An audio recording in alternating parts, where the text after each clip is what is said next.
Hello and welcome to episode 455 of the Mark and Me podcast.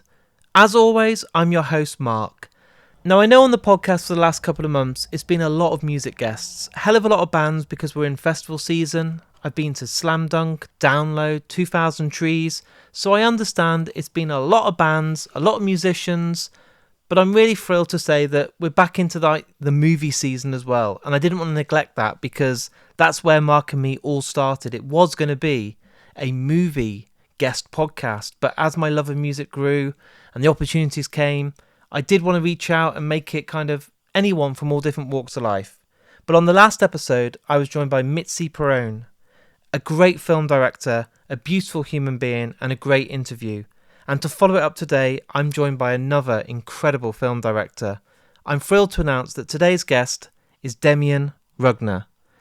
Now, obviously on today's interview, we get to heavily talk about When Evil Lurks, which is an absolute horror masterpiece. The guy's a genius. They've just released the Second Sight edition, which if you go onto my socials in the next few days, I'll be giving a copy away because they do make the best versions of any box sets or horrors. But the guy is just incredible. So what I want to do on today's episode is to get straight to it. Here's me and Demián talking all things movies. So Demián, welcome to the Mark and Me podcast. Thank you. It's an honor.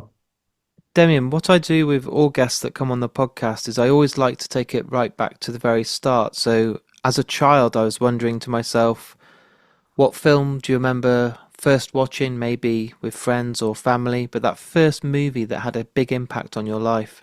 Wow. I guess the big impact in my life is a movie. It's a series. Okay. It called B. I don't know if famous. I guess yes. It's a B about the aliens Okay. who they are lizards under the skin and eat animals. It's Michael Ironside start with Robert Englund. It was really, really important for me, for my imagination when I was a kid.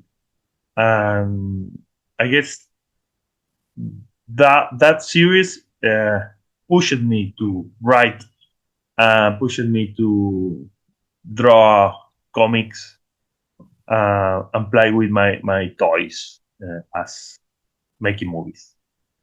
So, growing up in Argentina, did you feel that you could ever have a career in film? Was it difficult? Did you ever think it was just a dream, or was it a reality quite soon on that you fell in love with film and wanted to become a writer and director?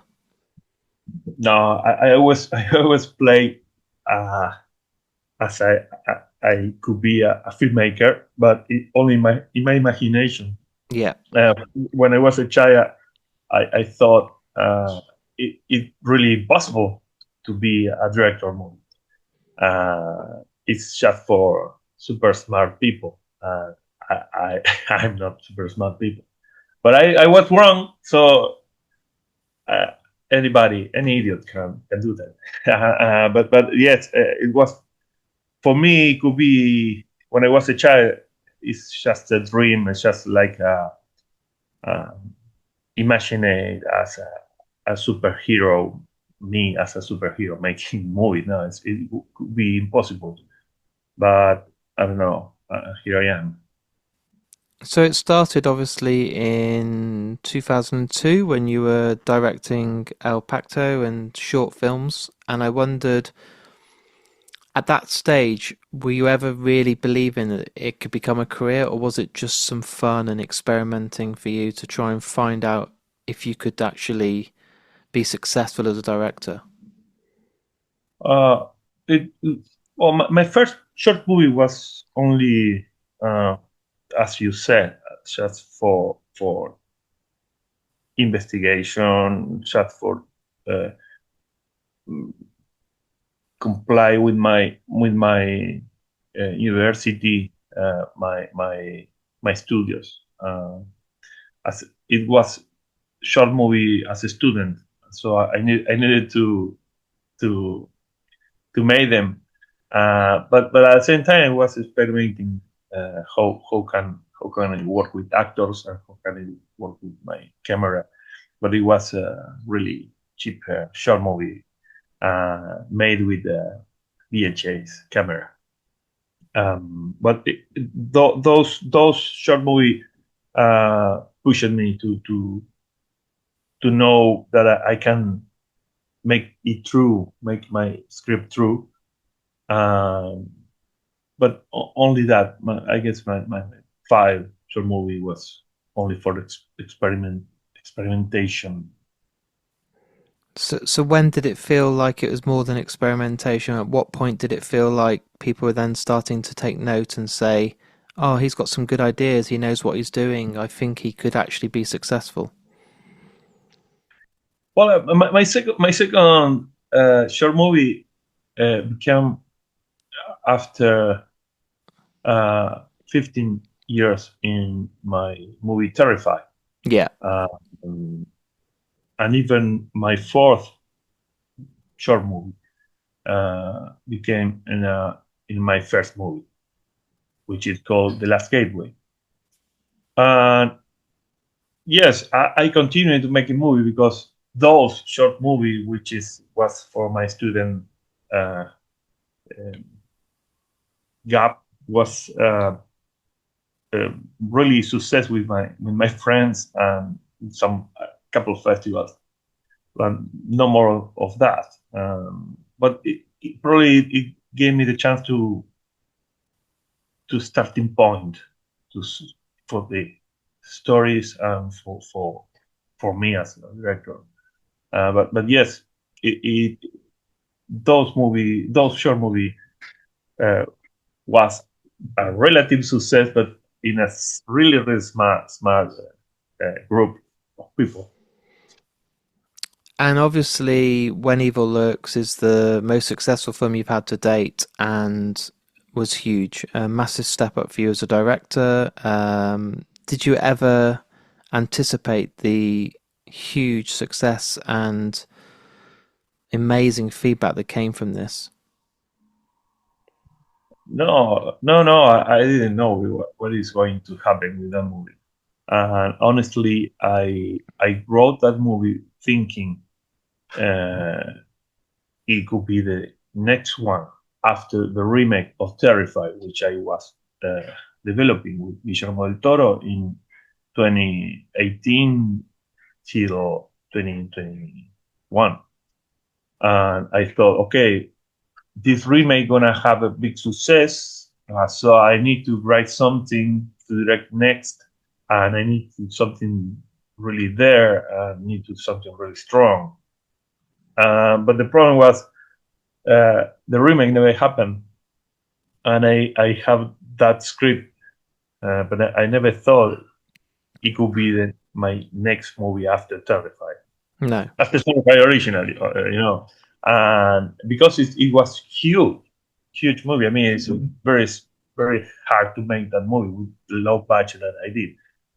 And but finally, I did that movie, but I never thought that as a that's big success that I have. I always thought that whenever Lurks is fresh air for the audience. I thought that I said, okay, if people engage with this story and if people engage with my proposal, I guess the people are gonna enjoy it. Yeah. But always have been thinking, uh, how the people be involved in this story? I don't know. I don't know if the people are gonna engage, gonna understand. But I take the risk. I take the risk. But no, no, no. I never.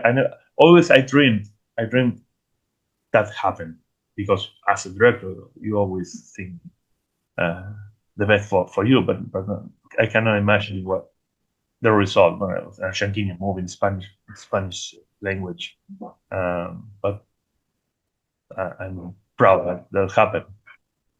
Did you love sitting and reading all the reviews? Because everyone loves this film. It's become already like a classic within the horror genre, and the kind of possession demonic films. People always talk about this as being one of the best out there already, and that must be really amazing to sit and read and see how much people absolutely love the horror behind this and the evil.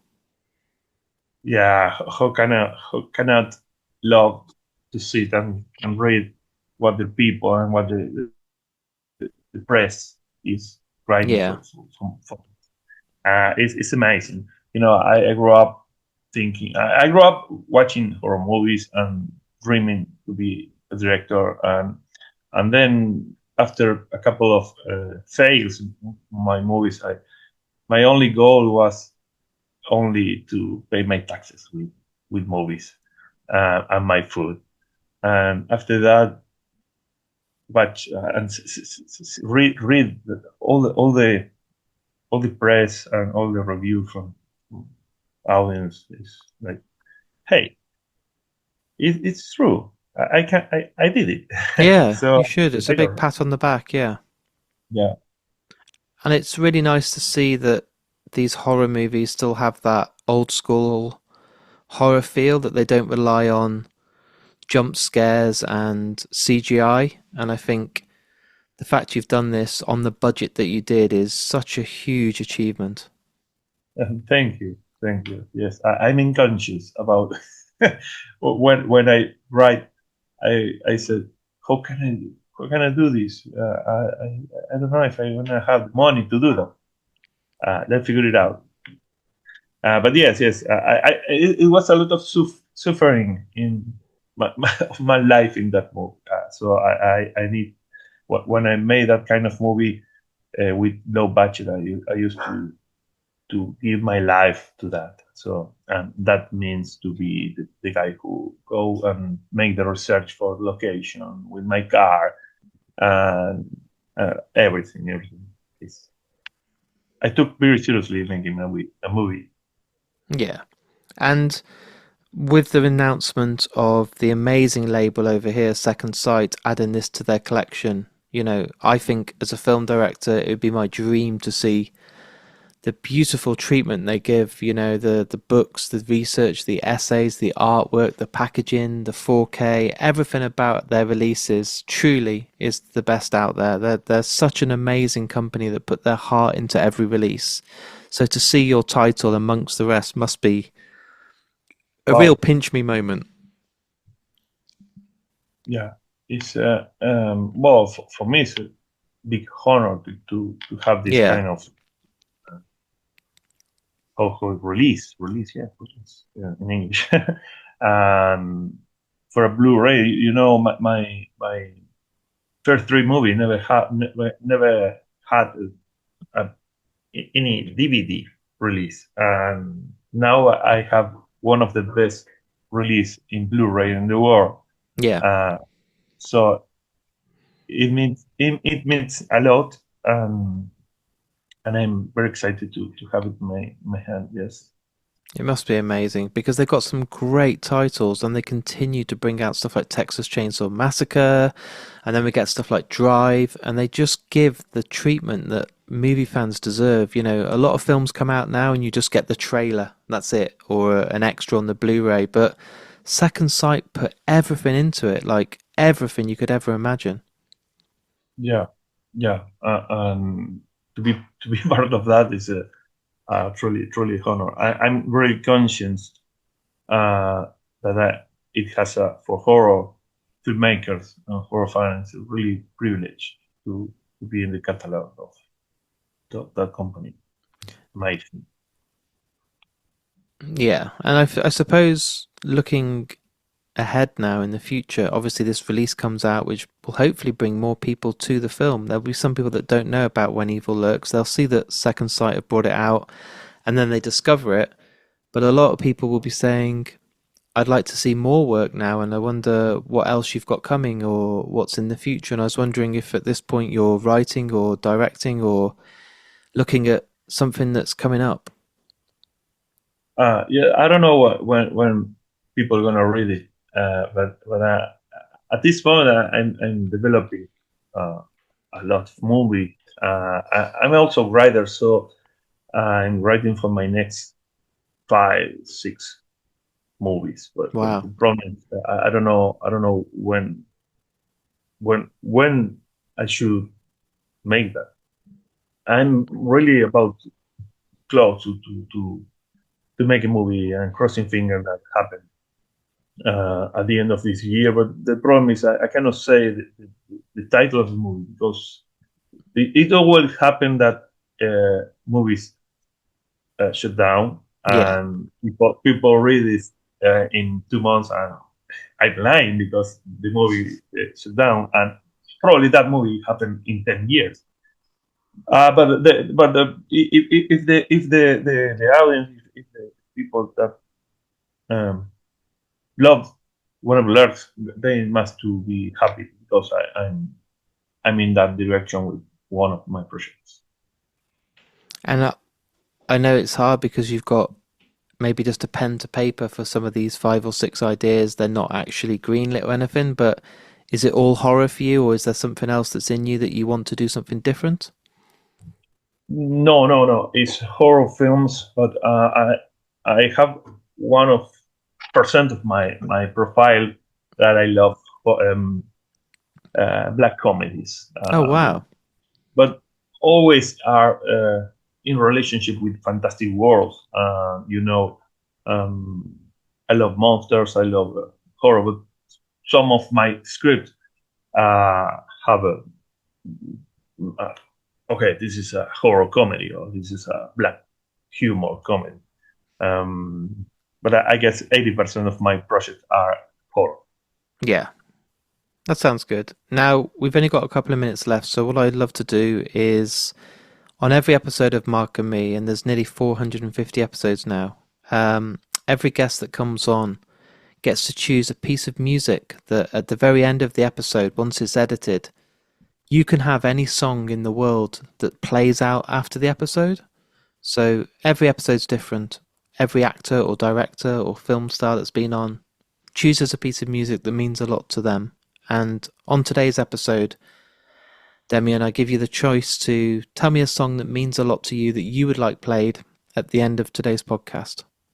Okay, it need to be a movie song or it could be Anything you want in the history of anything. music, so you can I, have. I guess we people metalhead that we are in a emotional moment, and I guess Mr. Crowley from Ozzy Osbourne could Oh, be nice. the the, the song that must to choose today. We've literally just had Ozzy Osbourne and Black Sabbath's last ever concert in Birmingham Yeah, only a few days ago, so yeah, that feels very relevant. And it was a massive celebration here in Birmingham. We had all these amazing bands: Guns N' Roses, Tool, Metallica, and yeah. All the metal heads in the world was watching yeah, streaming, and it was really emotional. And I'm still emotional in this yeah. moment for that weekend.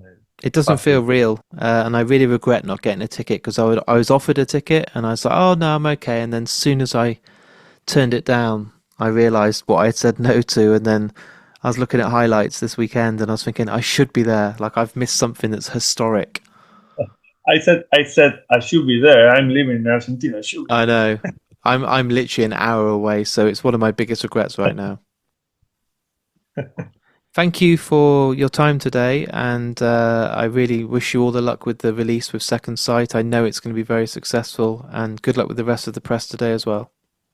Thank you so much. So there's my interview with me and Demián. A great guy, a brilliant, brilliant film director, and again has a huge career ahead of him. As I said at the start of today's interview, his movie, which hopefully you've all seen by now, and if you haven't, you'll absolutely adore. Maybe not adore because it's quite scary, but When Evil Lurks is out now by Second Sight. I want to promote it because the company's fantastic, the film is fantastic, and they put their heart and soul into every release. And as I said earlier, check out my Twitter this week because I'll be giving away a copy of this, and it's truly a beautiful, beautiful box set. Also, guys, if you've enjoyed today's interview, please share it. The episodes will always be free for Mark and me. It's been almost 9 years next month this podcast has been going, and I'll never charge you a penny for these podcasts. But please, in return, share them, tell everyone on Facebook, Twitter, Instagram, TikTok. Whatever you use, just share the episodes. I see each and every one of you doing it. I'm so grateful, and I really do mean this. It's the way the podcast keeps it growing, keeps expanding, and getting new listeners. Also, I do have a Patreon account. Things aren't easy right now. To keep the podcast hosted with the kind of bandwidth we need for all the listeners, it costs quite a lot of money. And, I don't make money from this podcast. It's no secret. But any money that does come in via Patreon goes right back into the podcast and basically allows me to keep this podcast hosted on all these directories. It also gives me the opportunity to go and travel the country to do more face-to-face interviews, especially at festivals and gigs. But it really does make a massive difference, so any support you can give me on Patreon goes a long way. Also, before I go, let's give 2 shouts out to the sponsors of Mark and Me. Firstly, Vice Press. These guys make the best posters in the world and art prints. They're all officially licensed. They're none of this Temu stuff. And if you go on their website and use the discount code MarkandMe10, you'll save yourself 10% off your first purchase.